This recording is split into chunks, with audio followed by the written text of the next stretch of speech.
Hi everyone, this is Nikki Gordon-Bloomfield here from Transport Evolved, and before we push into today's show, I want to take some of your time to talk to you about the terrible violence which has taken place this past week, both in the US and the UK. The first was a blatant attack on the GLBT community in Orlando, Florida. It killed more than 50 innocent people who were just out having a fun time and injured almost as many. The perpetrator of that crime was a man who felt that his twisted interpretation of religious text gave him permission to kill others. And the second happened on Thursday in the UK, when a man attacked and murdered a member of the British Labour Party, an elected MP, while she was meeting with her constituents. Her attacker is said to have said "Britain first" before he shot and stabbed a woman who had stood so eloquently for human rights and humanitarian efforts to help those escaping civil war in the Middle East. Those who know me well will undoubtedly know my political feelings and know how fearful I am that both the UK and the US will make the wrong choices in their European Union referendum and presidential election campaigns respectively. But this isn't the place to air those concerns or my personal political views. So why am I bringing this all up? Because this weekend is Pride weekend for many gay, lesbian, bisexual and transgender communities around the world. And as a member of those communities myself, I'd like you to be an ally this weekend if there's a parade near you, even if you're straight. Go and support the freedom to be yourself, to love who you want to love, to be happy.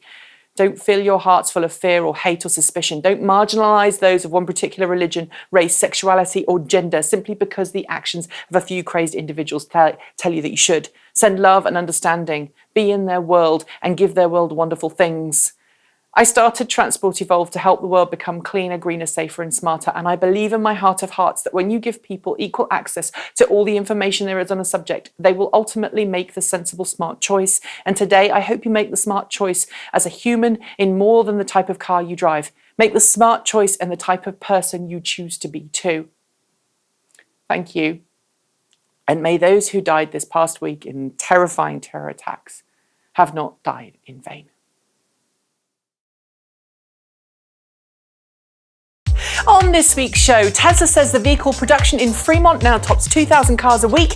There are now 1 million electric cars on the world's roads, and Volkswagen prepares to clear its name with a massive electric vehicle push. These stories and more coming up next on 10. Enjoying today's show on YouTube and want to read the stories we're referring to today? Just head to our website at transportevolved.com/TEN, where you'll find today's show notes, as well as links to the latest future car news, buying guides, tech primers, and car reviews. It's Friday, June 17th, 2016. I'm Nikki Gordon-Bloomfield, and since we have so much to cover today, I'm going to head right into our first story, courtesy of Tesla Motors. Ever since the Tesla Model S officially launched in 2012, we've seen a gradual increase in production volume of Tesla's Fremont facility, going from just over 20,000 vehicles in its first year to just over 55,000 delivered vehicles last. But this week, we learned from Tesla that despite slower than anticipated ramp-up in Model X production, it's now producing an impressive 2,000 vehicles per week, equivalent to around 104,000 cars annually. This is not only good news for Tesla's bottom line and its total 2016 delivery goal of between 80,000 and 90,000 vehicles, but it's also good news for those who've put their names down for a Tesla Model 3, as it shows that Tesla is working hard to ensure it can hit its 500,000 cars per year target by 2018.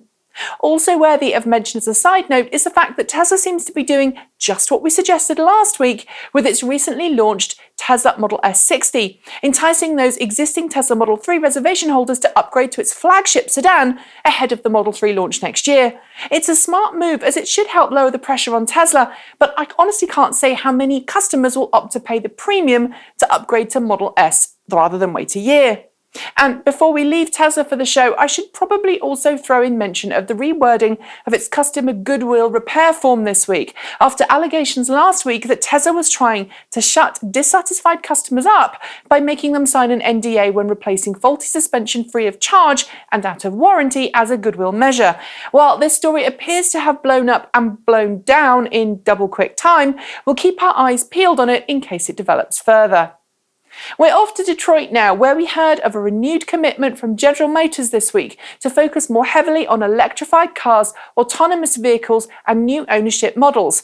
Made towards the tail end of last month in its annual sustainability report, GM's shifted focus is one of the reasons we've seen Chevrolet Bolt EV transition so quickly from auto show concept car to production intent vehicle in double quick time, and it demonstrates that we're right in the middle of an exciting time in the automotive world, where traditional car companies are facing a choice to change or die. At the heart of GM's shift, other than a need to retain profitability and appeal to the next generation of car drivers, is the belief that low gas prices are a temporary phenomenon that will soon end, necessitating a dramatic shift in drivetrain development and engineering.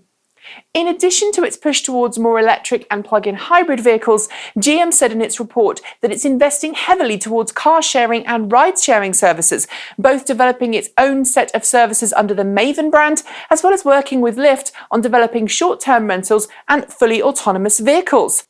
Naturally, we can't wait to see what GM has planned, and we'd like to know what your thoughts are too. If you have some predictions or observations to make, be sure to leave your thoughts in the comments below. Staying with autonomous driving for a second, we heard this week that the US National Highway Traffic Safety Administration, NHTSA for short, intends to publish federal guidelines for the testing and use of autonomous vehicles as early as next month. That's according to senior NHTSA administrator Mark Rosekind, who told attendees at a recent TU Automotive Autotech conference that the agency has been working very hard to lay out a set of guidelines that will make it easier for car companies to develop and offer cars with autonomous driving features.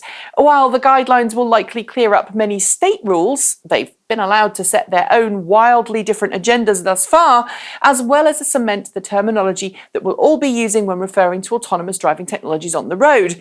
Since we're only a few weeks away from July, we're keeping our ears pricked for more information, and we'll bring it to you just as soon as we have it.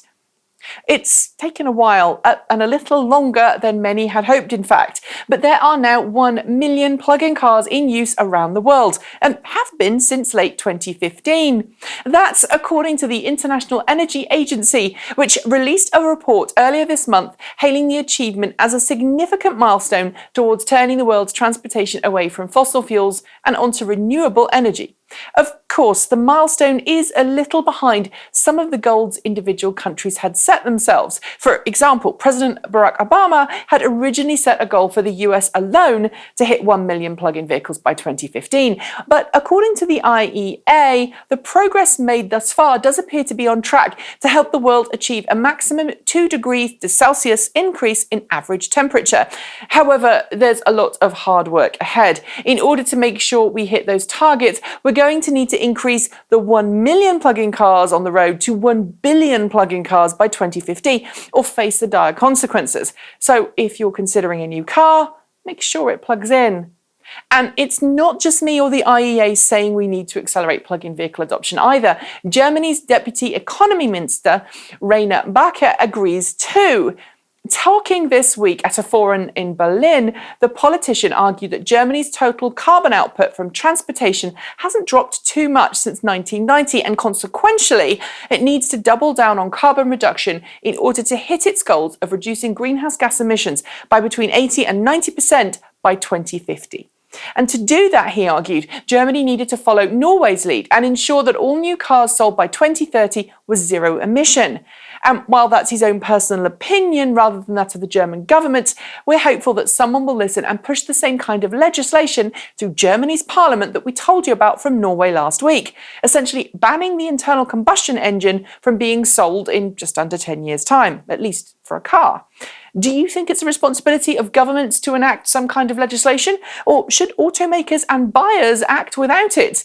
Leave your thoughts in the comments below.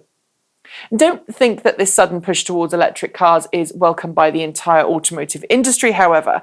Indeed, some well-known electric car skeptics are quite happy with their heads in the sand, moaning about how expensive all this new technology is to build. And at the top of that list is Fiat Chrysler CEO Sergio Marchionne, who yet again this week voiced his distaste for electric vehicles in a new interview with UK-based Car Magazine, calling Tesla Motors, or rather the Tesla Model S, the iPhone of cars, Marchionne take on electric cars was kind of confused.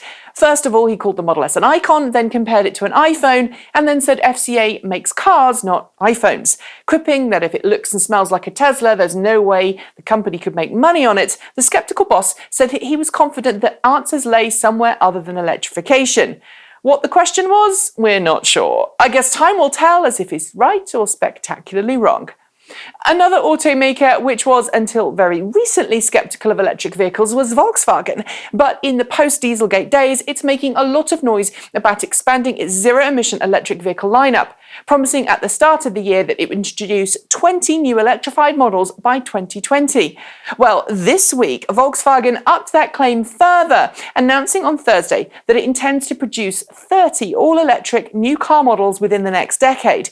But while it has large ambitions for electric cars, aiming to sell between 2 and 3 million battery electric cars by 2025, its research and development budget has been slashed as a consequence of the massive fines it faced around the world for cheating in those emissions tests.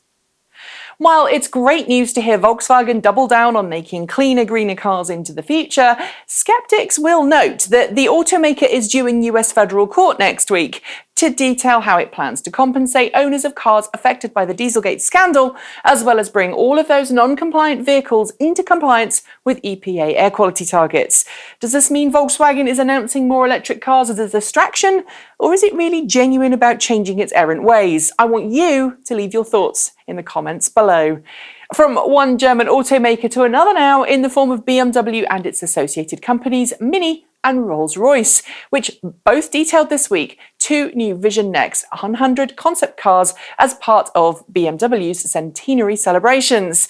As those who watch regularly will know, BMW unveiled its BMW Vision Next 100 electric car earlier this year, but this week it unveiled a Mini and a Rolls-Royce concept car along the same lines, combining advanced zero-emission technology with autonomous driving and not yet in production advanced safety features. Given its focus on personal expression, the Mini Vision Next 100 is a fully customizable car that combines autonomous zero-emission driving with car-sharing capabilities, promising to customize every aspect of its appearance and driving style and even interior to the individual user's personal tastes on the fly. The Rolls-Royce Vision Next 100, as you might expect, plays things a little differently, seeking to create an inner grand sanctuary, those are BMW's words, not mine, in which owners can retreat from the world outside. It's also fully autonomous, doing away with those pesky chauffeurs, and in their place you'll find a friendly personal digital assistant called Eleanor. Well, what else would one use? Siri is just so common. From the epitome of luxury now to the loud and proud ways of Harley-Davidson this week, which announced that the days of roaring engines might be going away at some point, or rather, that following rider feedback of its Livewire concept electric motorcycle, it's going to be bringing an all-electric model to market in the next 5 years. I've got to admit that Harley-Davidson isn't the first motorcycle manufacturer I'd associate with an electric ride, but as it turns out that everyone else, the American motorcycle giant knows that the days of suck, squeeze, bang and blow are numbered. Consequently, it says we should expect a brand new all-electric model within 5 years with enough range and performance to keep the hardened motorcycle fans happy. Of course, not everyone likes Harley-Davidson's style. I'm still waiting for BMW to make an all-electric version of my favourite ride, which is the GS Adventure. But I've got to wonder if an artificial noisemaker will come as an option on the Harley. After all, with Harley-Davidson's, it's all about the sound, right? And finally, one of the benefits to driving an electric car is that it's far quieter, in general, than an internal combustion engine vehicle. And that means that if you're an audiophile, you can enjoy your music with far more clarity. So the same, you might think, would follow for an electric bus. Luckily, Volvo and the city of Gothenburg decided to test that theory out, and Electricity was born, a series of concerts held on electric buses being driven throughout the city. The project has actually been running for the past 8 months or so, but it only really hit the news this week over here. And as a classically trained oboist, I couldn't help including it in this week's show. Hey Volvo, if you're watching, I would love to come and do a concert on one of your buses. Call me. Concert or no, that's kind of all we have for today. So don't forget to leave your reactions to the stories we covered in the comments below, as well as giving us a thumbs up if you can share, if you like, and if you didn't, give us a thumbs down and tell us why, because otherwise we can't improve. I'll be back next week at the usual time with another episode of TEN. And in the meantime, you can find all the news that's fit to print at our website at transportevolved.com, catch up with us on Twitter at transportevolve, or check out our latest shows on our usual YouTube channel. And if you liked what you saw today, please consider keeping us independent and impartial by supporting our Patreon crowdfunding campaign from as little as $1 per month over at patreon.com/transportevolved. As we've said before, our network and our site want to grow at a speed that is directly proportional to how much money we're bringing in every month. So if you aren't already donating, please consider it. Every dollar really does help. As always, there are a lot of stories we didn't manage to fit into today's show, including how Apple is working on electric car charging for a mysterious new project. Daimler announces its intent to bring the world's first plug-in hybrid full cell vehicle to market next year in the form of the Mercedes-Benz GLC F-Cell. We debunk claims from Tesla that you can lease a Model S in London for literally nothing per month. And Nissan announces a massive new commitment to solid oxide fuel cell vehicles that can be run on carbon-neutral bioethanol. So when we're done, be sure to head to our site to watch them all. Thanks for watching. I'm Nikki Gordon-Bloomfield. Have a great weekend, and until next time, keep evolving.